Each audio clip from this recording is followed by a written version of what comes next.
Hello guys, welcome back to my channel. তো আমি চলে এসেছি একটা কড়াই মাজা ভিডিও নিয়ে। দেখো এই কড়াইটা রান্না করতে করতে কেমন কালো জখম হয়ে গেছে। এত কালো হয়েছে আমি নিজেই চিনতে পারছিলাম না।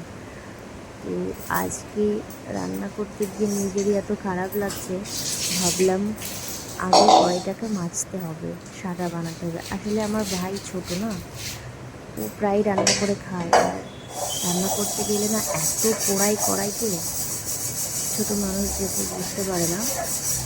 যাই হোক, আর আমারও শরীর খারাপ, সবসময় এত ভালো করে ঘষে মেজে এত পরিষ্কার করা হয় না। যাই হোক, আজকে আমার শরীরটা ভীষণ খারাপ, কিন্তু তাও আমার মনে হলো আমি আজকে এই কড়াইটাকে পরিষ্কার করবই করব। যাই হোক, তো কড়াই নিয়ে বসে গেলাম আমি মাজতে।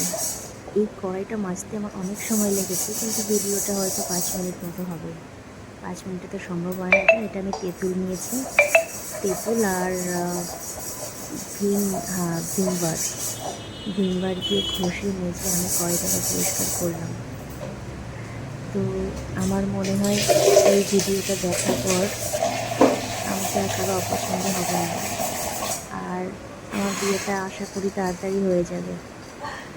তো যদি কোনো ভালো সম্বন্ধ থাকে প্লিজ আমার জন্য দেখো। যদি কোনো ছেলে আমাকে পছন্দ করে আমার এই কাজ দেখে, তো আমাকে কমেন্ট বক্সে জানিয়ে।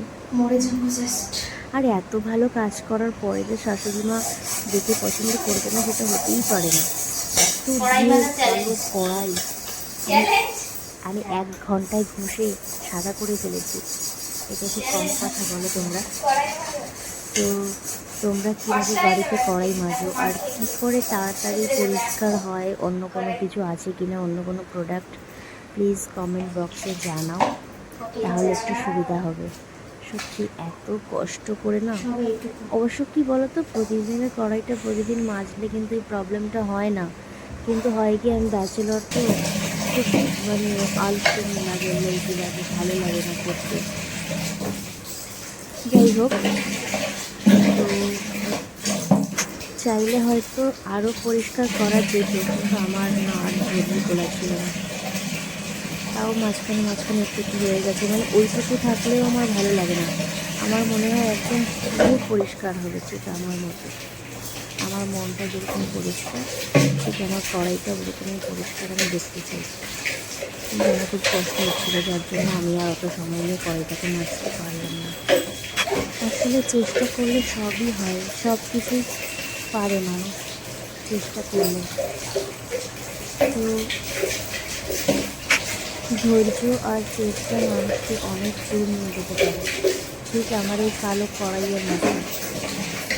যদি তোমরা চেষ্টা করো, তোমরাও যে কোনো জিনিসকে ধৈর্য ও সময় নিয়ে করলে ঠিক এই রকমই পরিষ্কার পরিচ্ছন্ন এবং খুব সাকসেসফুল হতে পারবে। আমার কাজ ভালো লাগলে না, আমি কোনো প্লিজ একটা ছেলে দেখে দিই, ব্যাস, আর কিছু বলবো না। সবাই ভালো থেকো, সুস্থ থেকো, এখানেই থাকো। Bye, tata.